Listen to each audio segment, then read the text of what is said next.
buat kopi dulu ya. Oke. Mau itinerary-nya aku print itinerary-nya. Ada belum? Jadwal mau.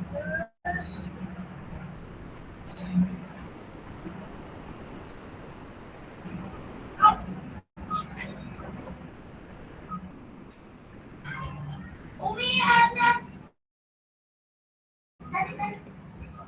Ini sorry nih. Ya, ini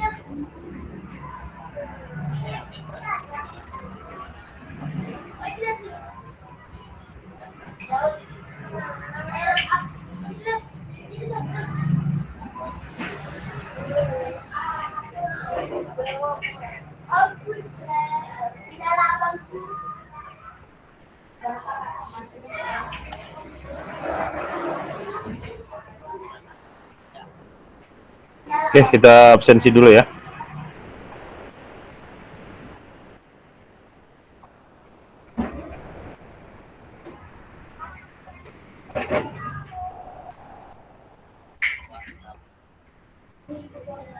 Oke, Irhan ada? Hadir, Pak. Rika? Ada Rika? Ada Pak, hadir. Hadir. Bang Ita Wastu? Hadir, Pak. Alif Nur Rahmat? Hadir, Pak.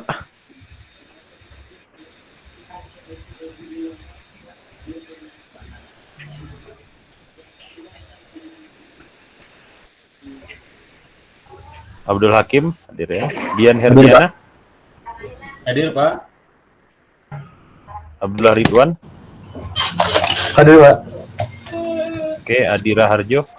Hadir, Pak. Sangdara Parameswari? Hadir Pak. Fitria? Hadir Pak. Riko Reki Londong? Muhammad Yazid Gifari? Ada? Rifki Nugraha? Hadir, Pak. Saiful Bahri? Raisa Nurul Amanah? Hadir Pak. Melona Herisda? Hadir Pak. Ilham Aulia? Hadir, Pak. Lutfi Rahmansyah? Muhammad Ivan Fadilah? Hadir, Pak. Alarik?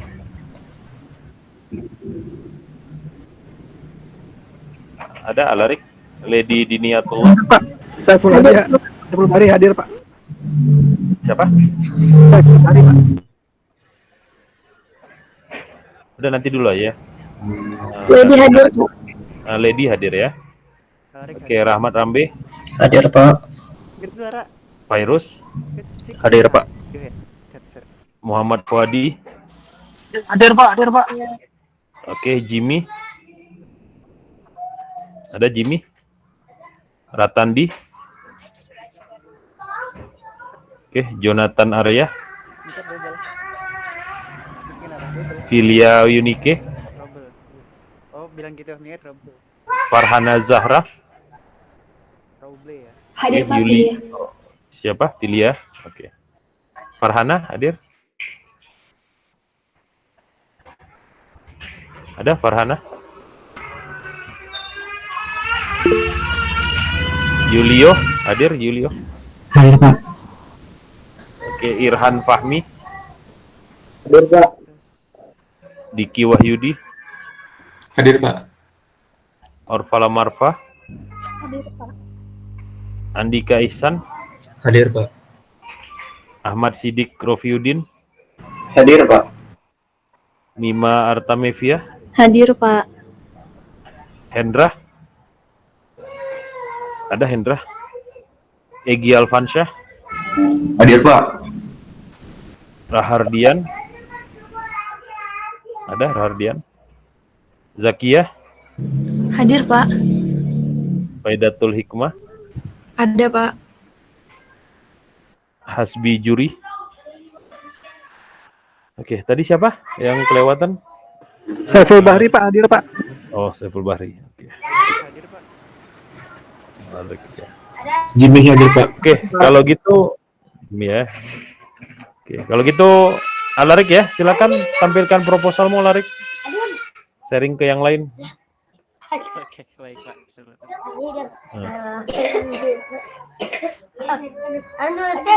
Ya, kalau Alarik, Ivan ini udah selesai ya proposal, jadi nggak apa-apa ya, draftnya nanti dimasukkan aja sambil perbaikan ya. Karena nanti kita ada 3 sesi ya, draft berarti yang awal, kemudian revisi itu ya setelah komen-komen lah ya, nanti insya Allah saya akan komen secara umum saja lah ya, karena tampaknya banyak yang harus dicek. Nanti setelah komen, nanti kalian revisi, perbaikan ya, tentu harus berubah secara fundamental dari yang awal, baru nanti yang terakhir presentasi ya, presentasi terkait dengan proposal kalian. Oke, silakan Alarik. Oke, bismillah. Kita coba evaluasi ya, sambil tadi draftnya mungkin saya share aja langsung ya, bisa dicek. Kelihatan. Oke. Suaranya mana? Assalamualaikum. Apakah suara saya terdengar Pak? Ya, silakan, sudah terdengar. Bismillahirrahmanirrahim. Assalamualaikum warahmatullahi wabarakatuh. Jadi untuk proposal tesis saya ini berjudul optimalisasi pengalaman pengguna dalam sistem remote monitoring untuk penyakit jantung studi kasus lansia di Indonesia. Yang mana proposal tesis ini sebenarnya penelitiannya dari pembimbing kami Pak, itu Butin, yang mana sudah mendapatkan hibah dari Bukti Pak. Ini latar belakang di mana penyakit jantung itu merupakan salah satu penyebab utama kematian seluruh dunia, khususnya di Indonesia juga. Menurut data dari Badan Kebijakan Pembangunan Kesehatan Kementerian Kesehatan Indonesia, bahwa penyakit jantung ini didominasikan oleh 55 tahun ke atas itu sebanyak 40.000 orang. Lalu selain itu, dari Badan Pusat Statistik pada tahun 2022 jumlah lansia mencapai angka 3 juta orang, atau sekitar 10,8% dari total populasi. Dimana angka-angka ini menunjukkan bahwa penanganan dan pemantauan berkelanjutan bagi pasien lansia dengan penyakit jantung yang terus-menerus untuk mendeteksi adanya perubahan kondisi kesehatan yang dapat berpotensi fatal. Lalu di era ini juga sistem remote monitoring menawarkan solusi yang inovatif untuk pemantauan kesehatan. Dengan kemajuan IoT ini, pemantauan kesehatan jarak jauh ini menjadi efisien dan efektif. Teknologi ini memungkinkan tenaga medis untuk memantau kondisi pasien secara real time, mendeteksi dini gejala yang memburuk, dan memberikan intervensi tepat waktu. Namun efektivitas sistem pemantauan ini tidak hanya bergantung pada teknologi sensor yang digunakan, namun juga pada pengalaman pengguna atau user experience-nya, terutama untuk pengguna, terutama pasien lansia yang seringkali memiliki keterbatasan dalam menggunakan teknologi modern.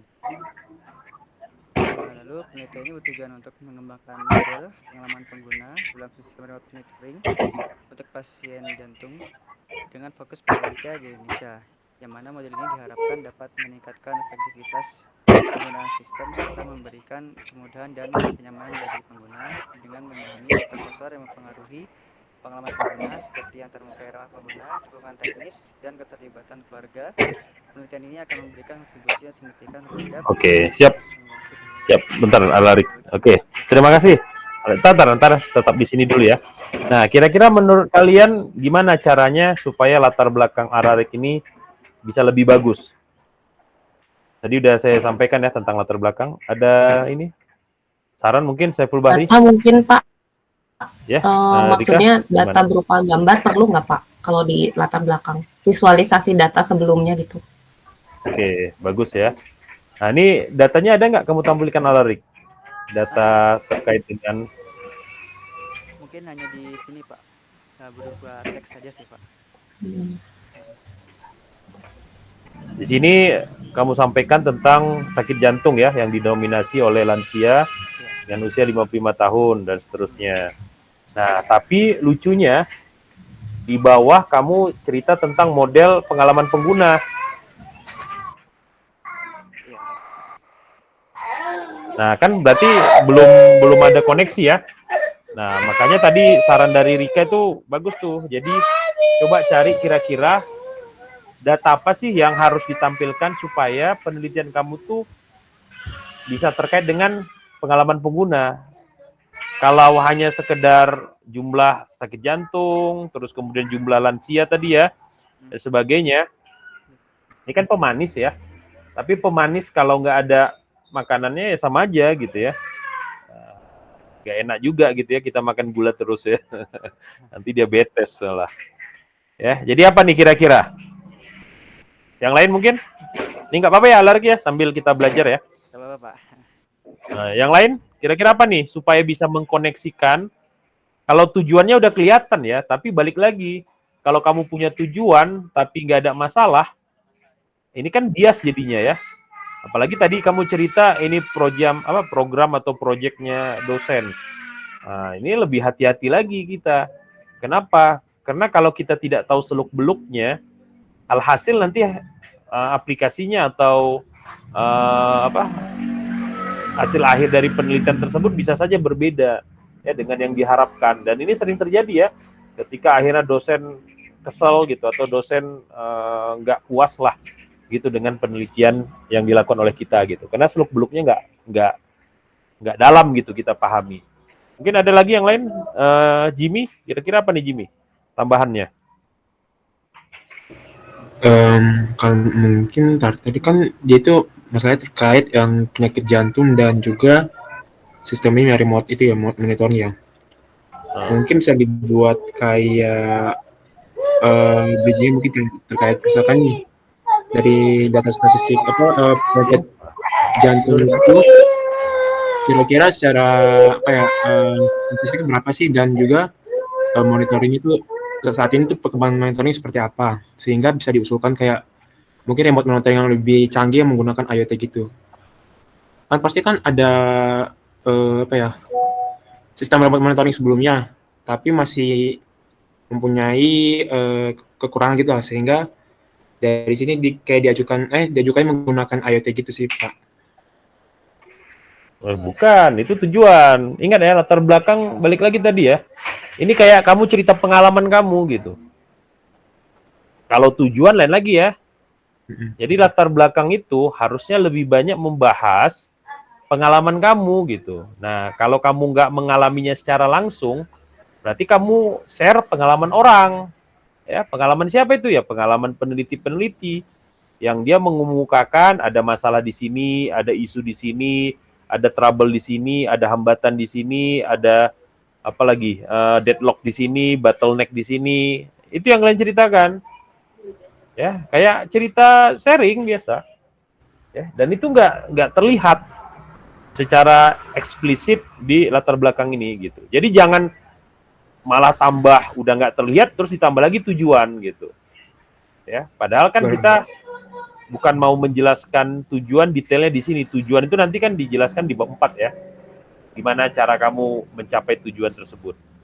Oke, anyway, terima kasih. Ada lagi mungkin? Pak Hidatul? Pak. Ya, silakan Jimmy. Berarti kalau misalkan kayak kita ceritain, misalkan kayak kita punya mungkin kenalan yang mengalami penyakit jantung, itu kita bisa gunakan sebagai bagian dari latar belakang atau tidak ya? Atau kayak harus dari penelitian yang membahas penyakit jantung sebelumnya gitu? Boleh aja gitu. Cuma memang karena ini penelitian ilmiah ya kan, tentu harus harus seseorang yang kredibel lah gitu ya, yang punya jabatan, yang terkenal dan sebagainya, kalau memang mau mengutip ya perkataan atau pernyataan dia gitu ya. Tetapi kalau kamu mau arahnya statistik lebih bagus lagi sebenarnya, karena jadi jelas gitu. Dia alih-alih tadi ya, misalnya mengutip pernyataan, kan bisa saja multi interpretasi ya, walaupun statistik juga kemungkinan besar seperti itu. Jadi intinya sebenarnya boleh ya. Cuma balik lagi, ketika kita mau menceritakan penelitian, ya berarti kadarnya pun harus kita tingkatkan sampai ke kadar penelitian ya, kalau mau mengutip atau memasukkan perkataan-perkataan atau pernyataan seseorang. Gitu ya, Jimmy ya. Contoh misalnya dari Menteri Kesehatan gitu. Menteri Kesehatan di Indonesia menyatakan bahwa penyakit jantung adalah lawan atau penyakit jantung adalah penyebab kematian terbesar di Indonesia, ya, atau pemerintah mengalami kesulitan dalam penyakit jantung. Nah, kayak gitu ya. Terus kemudian untuk mengkoneksi terkait dengan pengalaman pengguna, nanti kamu harus jelaskan prosesnya. Contoh misalnya, salah satu faktor yang menyebabkan penyakit jantung ini tidak bisa disembuhkan atau tidak bisa dikelola dengan baik, ya, adalah peralatan-peralatan yang cenderung menghambat atau peralatan-peralatan yang cenderung susah untuk digunakan atau diterapkan. Nah, kan bisa di situ mulai masuknya kan. Nah, apa itu? Detailkan lagi. Seperti misalnya alih-alih dia mendeteksi, yang terjadi adalah udah keburu meninggal gitu ketika misalnya ada tombol alarm atau apa. Berarti kan perlu didefinisikan ulang gitu. Bagaimana upaya-upaya pencegahan, pendeteksian dini dengan mengambil kira faktor-faktor yang terkait dengan pasien tersebut gitu. Dan tentunya perlu support juga dari rekan-rekan sejawat dan seterusnya. Silakan dibahas aja di sana, nggak apa-apa ya. Intinya kamu harus ngebahas kalau memang mau bikin UX-nya ya ngebahas UX gitu. UX itu menyelesaikan masalah di mana. Dan kita harus tahu juga gitu. Nah, tadi saya nggak nyampe di sini. Padahal tentunya Alarik tahu kan, UX itu biasanya dipakai untuk apa, Alarik kira-kira? UX Pak Dok.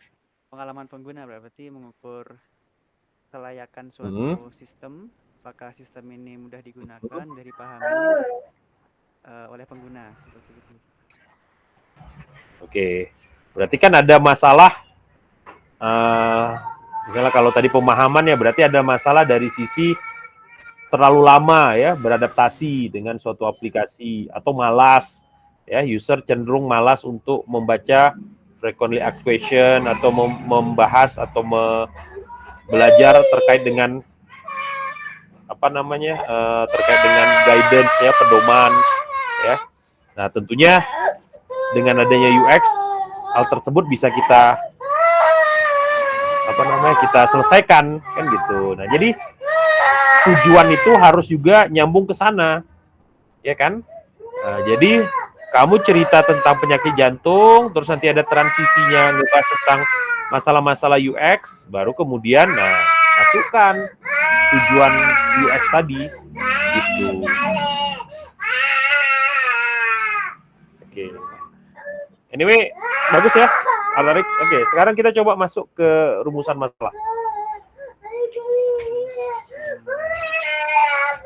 Atau rumusan masalah udah.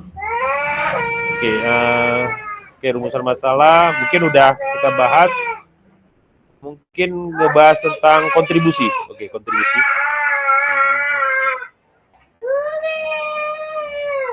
Nah, ini kelihatan sedikit ya. Berarti belum didefinisikan.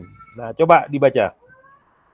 Kontribusi penelitian ini yaitu dengan dilakukannya penelitian ini diharapkan dapat memberi berupa pengembangan model pengalaman pengguna yang spesifik untuk sistem remote monitoring penyakit jantung pada lansia yang memberikan panduan bagi pengembang aplikasi dan dalam merancang antarmuka yang lebih intuitif dan ramah pengguna. Selain itu, hasil penelitian ini dapat menjadi dasar bagi penelitian lebih lanjut dalam bidang user experience dan teknologi kesehatan, serta memberikan wawasan baru untuk studi-studi yang berfokus pada populasi lansia.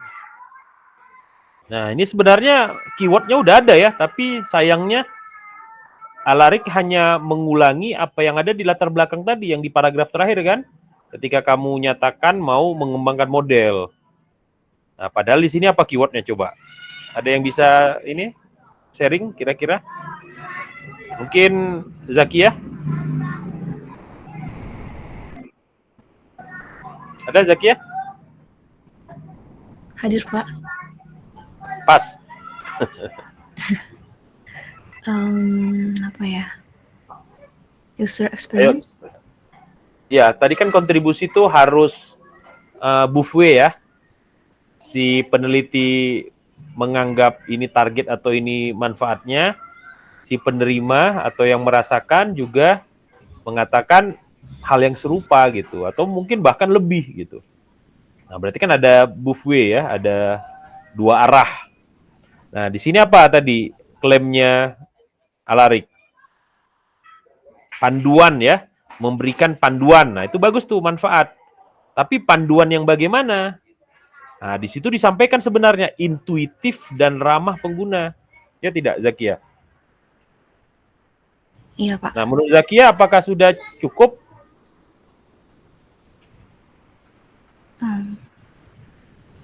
Sudah nggak? Sudah, Pak, sepertinya. Ya belum lah, kalau udah cukup nggak mungkin kita bahas ya. Nah, itu kan masih klaimnya Alarik kan, intuitif dan ramah pengguna. Nah, supaya dia bisa buffet, berarti apa yang harus Alarik lakukan kira-kira? Ada yang mau ini? Siapa lagi kira-kira? Abdul Hakim? Menurut Abdul Hakim gimana? Supaya dua arah ya, Pak. Iya.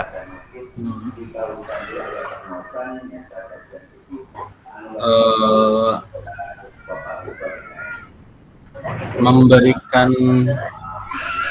kebayangnya memberikan hasil reviewnya gitu, tapi ini kan di bab 1 ya Pak, apakah mungkin gitu hasil dari Nah, itu nanti detailnya kan di bab yang berikutnya. Sekarang kita mau mengatakan bahwa aplikasi kita intuitif dan ramah pengguna.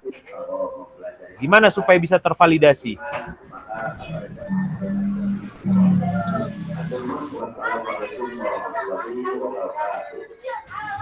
Melakukan asesmen nggak Pak sih ke pengguna-pengguna ini? Bagus, Rika. Berarti harus ada tambahan nih kalimatnya. Terima kasih, Rika. Assessment, penilaian. Jadi penilaian itu harus bisa mengukur intuitif dan ramah. Contoh paling gampang misalnya apa? Kamu untuk membuktikannya, ya meningkatkan kepuasan gitu ya. Kepuasan dari pengguna. Ya, jadi kontribusi model UX ini atau aplikasi ini mencakup peningkatan kepuasan pengguna. Itu paling simpel tuh. Ya, nah nanti kepuasan penggunanya ya sambungin aja ke intuisi. Atau misalnya kamu mau dari observasi, tidak langsung dari penggunanya, apa pengurangan tingkat kesalahan gitu ya, tingkat error atau kecepatan dalam mengakses informasi, atau meningkatkan engagement ya, interaktivitas kan tadi ceritanya yang intuisi dan sebagainya, atau efisiensi dalam interaksi ya, di mana ketika kita melakukan observasi, user atau pelanggan atau pengguna itu dengan mudahnya memanfaatkannya gitu. Bin Pak, Ya, mau tanya Pak, ya silakan. berarti apakah itu berupa narasi self claim atau data statistik?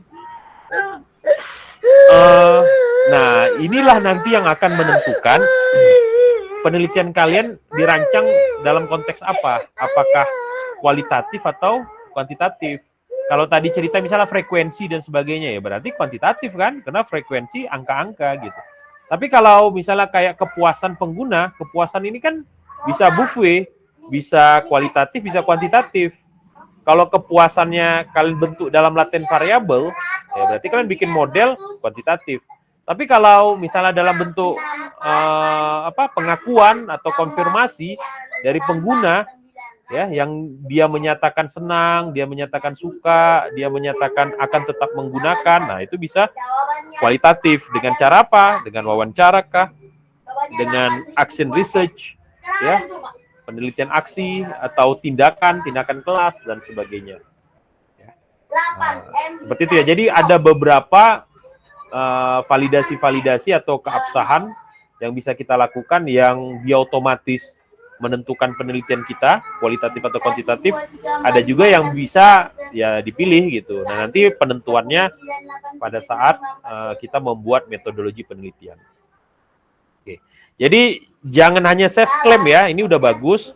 Tapi balik lagi, ini masih level S1, manfaat saja. Kamu ya terserah mau bikin pedoman lah, panduan lah, menciptakan aplikasi yang lebih interaktif, aplikasi yang lebih apalagi dinamis, aplikasi yang adaptif, dan sebagainya. Itu kan klaim kamu aja gitu. Tapi gimana membuktikan adaptif itu? Minimal assessment. Kalau nggak assessment, evaluasi. Kalau nggak evaluasi, apalagi audit. Kalau nggak audit, apa? Pengukuran, measurement. Kalau nggak pengukuran, apa? Apa namanya? Peningkatan performa dan seterusnya. Ya.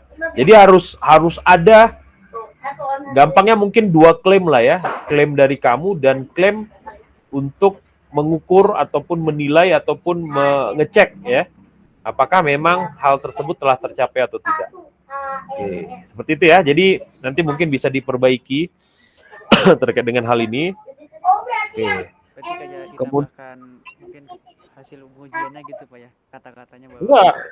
bukan. Oh, bukan hasilnya, tapi narasi di mana kamu mau melakukan pengujian gitulah.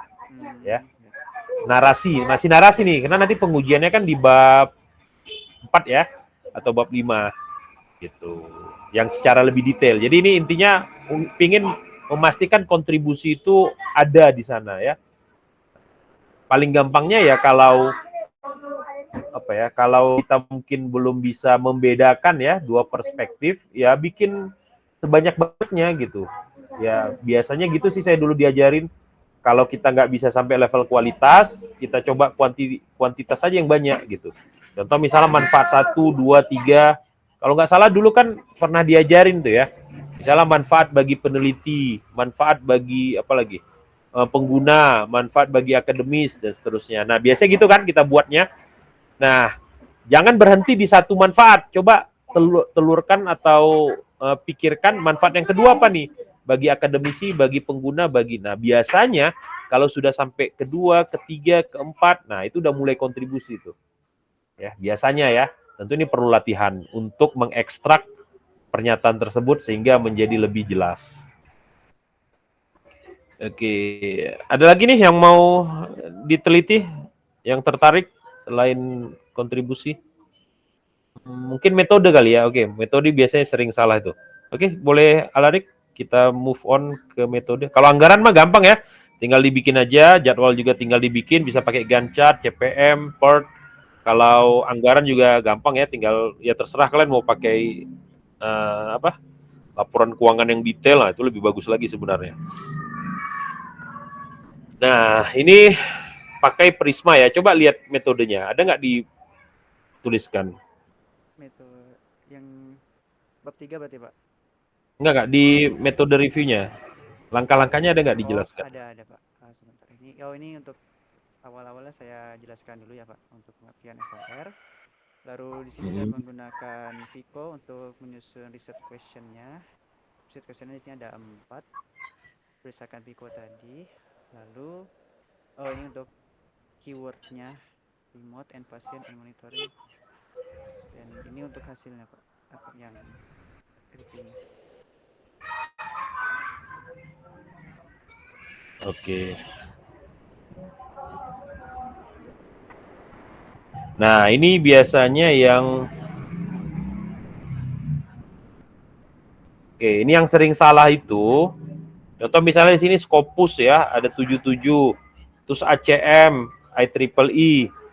Nah, ini nggak sepadan ya.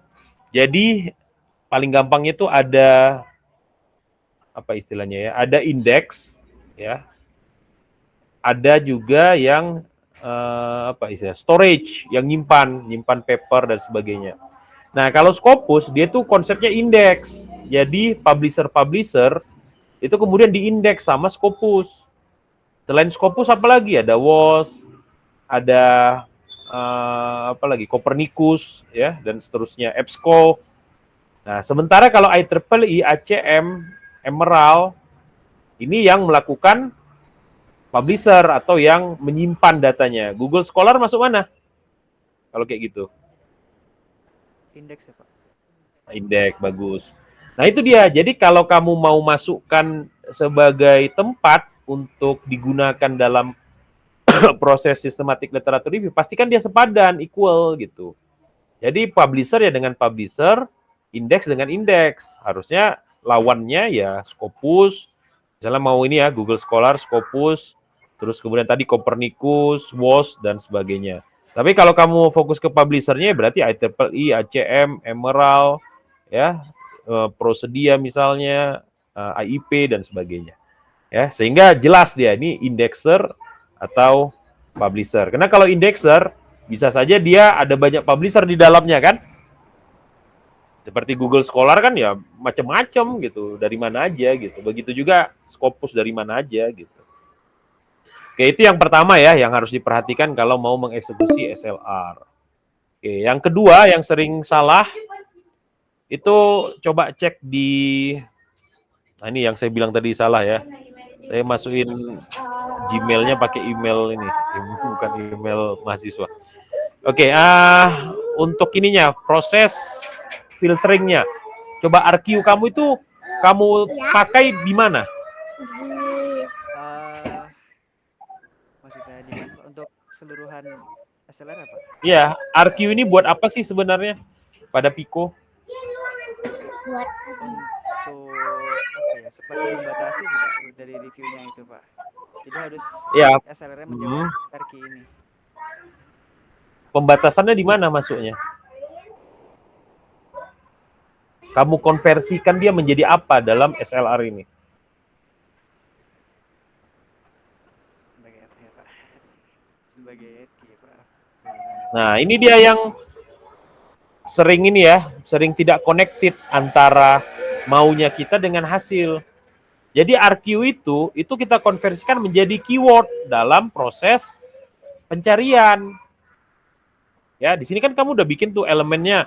Misalnya elemen apa tuh? Populasi kan? Apa elemen lagi yang lain? Nah, population itu jadi keyword dalam proses typingnya.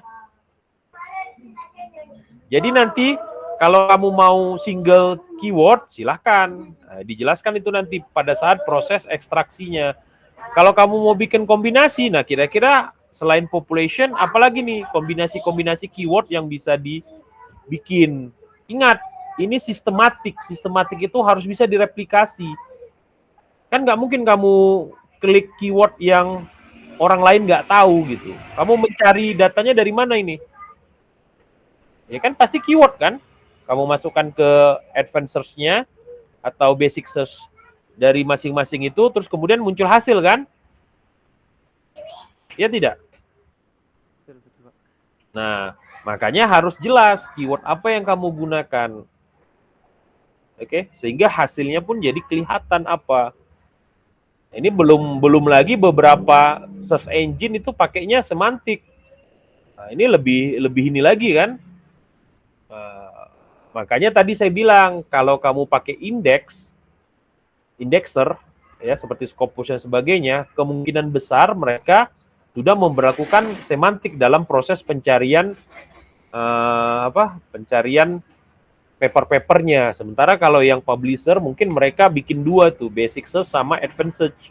Kalau advanced search itu nanti ada multiple kriteria yang bisa dijadikan sebagai pilihan. Nah, banyak mahasiswa ketika dia bikin SLR, dia menutupi atau dia tidak secara eksplisit menjelaskan keyword-keyword yang dia gunakan dalam proses pencarian tersebut.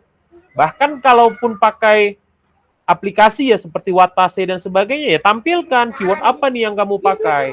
Kan Watase juga bisa merekomendasikan kan beberapa keyword-keyword yang kita gunakan. Nah, itu harus dijelaskan secara gamblang. Sehingga nanti kelihatan kalau misalnya keywordnya diubah atau ditambahkan dengan ini, maka muncul berapa jumlah paper ya yang terkait.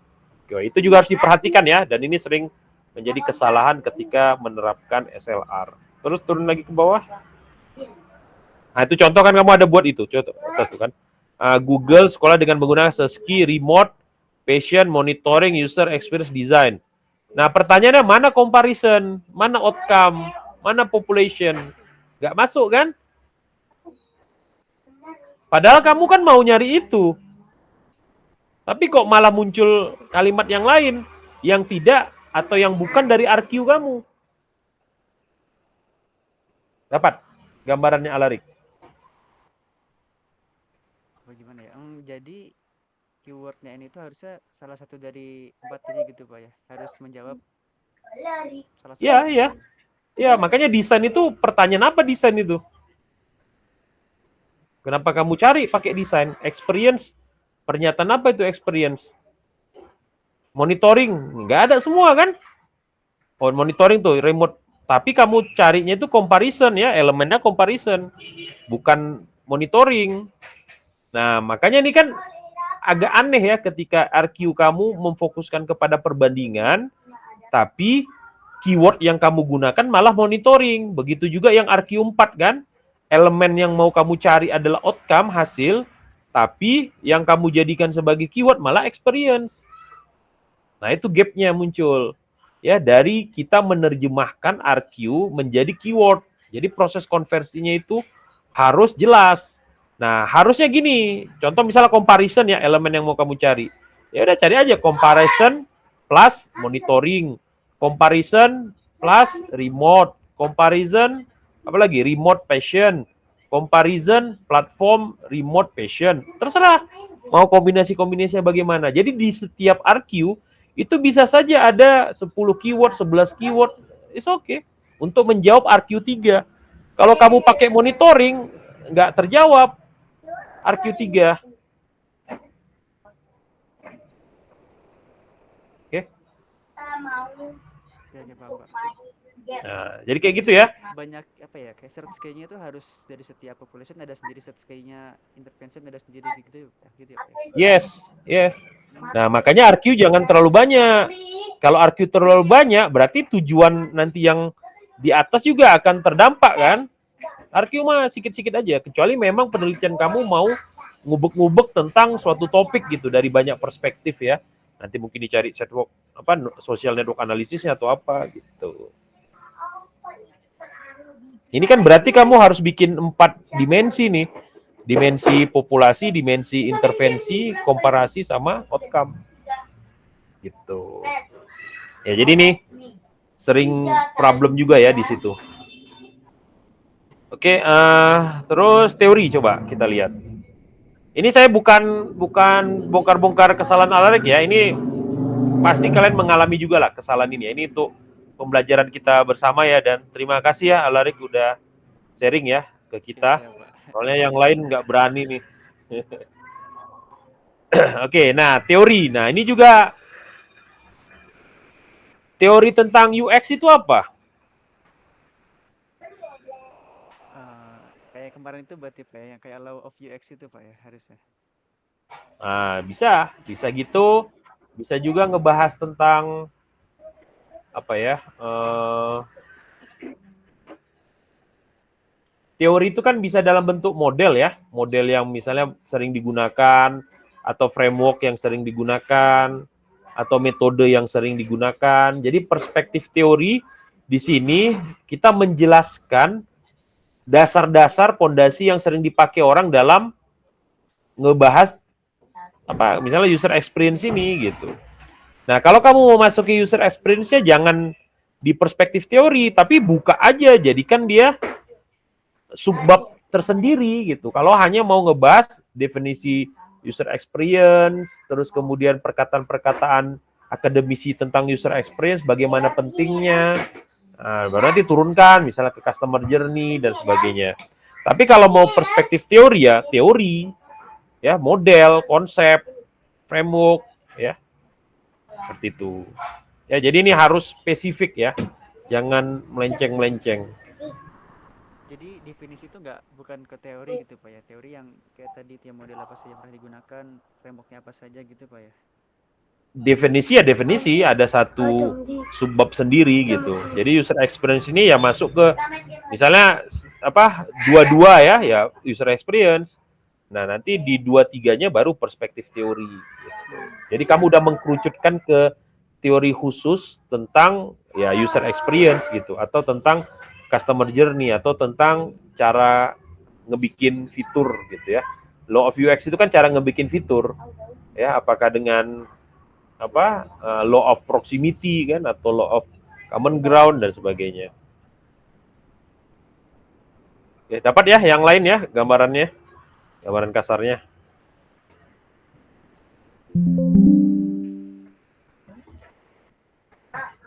Oke, ini tinggal 9 menit lagi ya. Oke, ada lagi yang mau kita bahas yang menarik lainnya?